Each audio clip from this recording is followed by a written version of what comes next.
Salut le collectionneur, on se retrouve aujourd'hui pour une nouvelle présentation, d'une monnaie en or cette fois-ci. Chaque semaine, j'essaie de te présenter une monnaie en argent, si possible. Dans ma présentation, tu y retrouveras toutes les caractéristiques techniques, sa valeur, mais également une page historique en rapport avec la monnaie. D'ailleurs, si tu es intéressé, je rédige chaque semaine une newsletter où je parle de l'investissement dans l'or, dans l'argent et la numismatique. Tu y retrouveras toutes les dernières actualités en rapport avec ces sujets. Commençons tout de suite par la présentation de cette monnaie. Il s'agit ici d'un franc à cheval à l'effigie de Jean de Lebon. Cette pièce, en or, a été frappée de 1361 à 1364. Elle a été émise sur ordonnance du roi pour payer sa rançon. En effet, ce dernier ayant été capturé par les Anglais quelques années auparavant. Cette monnaie en or, pure, 24 carats, pèse environ 3,85 g. C'était des pièces qui étaient frappées au marteau, ce qui peut expliquer l'irrégularité de la surface, mais également les faiblesses de frappe. En effet, ici le cheval a l'air usé. C'est simplement lié au fait que la frappe n'est pas bienvenue.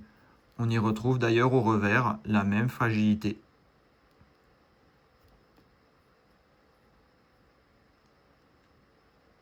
Concernant la description de cette monnaie, à l'avers, on y voit ici Jean de Lebon, à cheval, galopant, à gauche, l'épée haute, coiffée d'un aume couronné, sommé d'un lys, portant par-dessus sa côte de maille une côte d'armes fleur-de-lysée.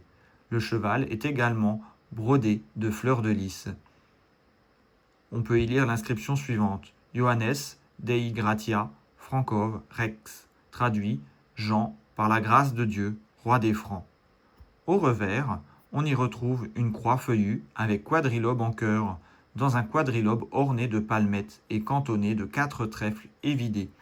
Y figure l'inscription suivante: XPC Vincit, XPC Regnat, XPC Imperat, qui veut dire le Christ vint, le Christ règne, le Christ commande.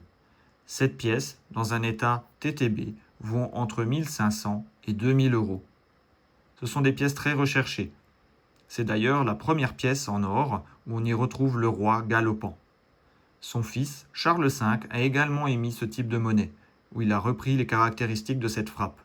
C'est également la première pièce de monnaie à porter le nom franc, qui deviendra ensuite l'unité monétaire française.